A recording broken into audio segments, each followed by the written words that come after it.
एखादं नातं टिकवायचं किंवा फुलवायचं असेल तर आयुष्यात खूप मोठे मोठे कॉम्प्रोमाइजेस करावे लागतात आणि या सगळ्या प्रक्रियेमध्ये आमची खूप दमछाक होते असा तक्रारीचा सूर घेऊन अनेक जण माझ्याकडे येत असतात. तुम्हाला सुद्धा असं वाटतं का? माझं तर स्पष्ट मत आहे, नातं टिकवण्यासाठी कोणत्याही मोठ्या तडजोडींची गरज नसते, तर आपल्या रोजच्या वागण्यातील अगदी छोट्या छोट्या एफर्ट्सची गरज असते. मला एक सांगा, नातं फुलवण्यासाठी, समृद्ध करण्यासाठी नक्की काय करायला हवं असं तुम्हाला वाटतं?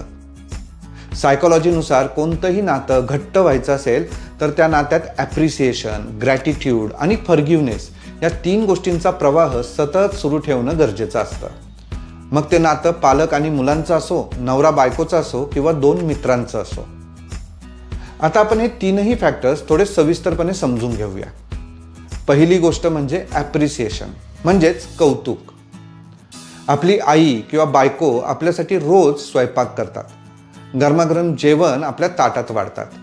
तुम्ही जेव्हा पहिला घास खाता आणि मनापासून त्या जेवणाचं कौतुक करतात, त्यावेळेस कधी त्यांच्या चेहऱ्यावरचा आनंद बघितलाय का? त्या एका कौतुकाच्या शब्दाने त्यांनी घेतलेले सगळे कष्ट सार्थकी लागल्याचे भाव त्यांच्या चेहऱ्यावर स्पष्ट दिसतात. नात्यात समोरच्याच्या छोट्या छोट्या प्रयत्नांची दखल घेणं म्हणजेच आम्ही तुम्हाला गृहीत धरत नाही आहोत ही दिलेली त्यांना पावती असते. दुसरी गोष्ट म्हणजे ग्रॅटिट्यूड, अर्थात कृतज्ञता. नात्यांमध्ये अनेकदा आपल्या आईवडिलांकडून किंवा आपल्या जोडीदाराकडून कळत न कळत अशा काही गोष्टी घडतात ज्या आपल्या अपेक्षांच्या कसोटीवर पूर्ण उतरत नाहीत. त्यामुळे कधीकधी आपल्या मनात त्यांच्याबद्दल एक अढी निर्माण होते. पण आपण जर नीट डोळे उघडून बघितलं तर आपल्या लक्षात येईल की केवळ त्यांच्या असण्यानेच आपल्या आयुष्यातील अनेक प्रॉब्लेम सुटले आहेत. पण त्यांच्या या छोट्या छोट्या प्रयत्नांबद्दल आपण ग्रॅटिट्यूड व्यक्त न केल्यामुळे या चांगल्या गोष्टी आपल्या लक्षातच येत नाहीत. म्हणूनच नात्यांमध्ये कृतज्ञता असणं खूप गरजेचं आहे.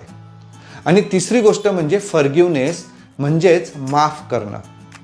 अनेकदा नात्यांमध्ये जुन्या भांडणांचा हिशेब सतत चालू असतो, पण जोपर्यंत आपण जुन्या चुका सोडून देत नाही तोपर्यंत नव्याने मोकळा श्वास घेऊच शकत नाही, असं मला तरी वाटतं.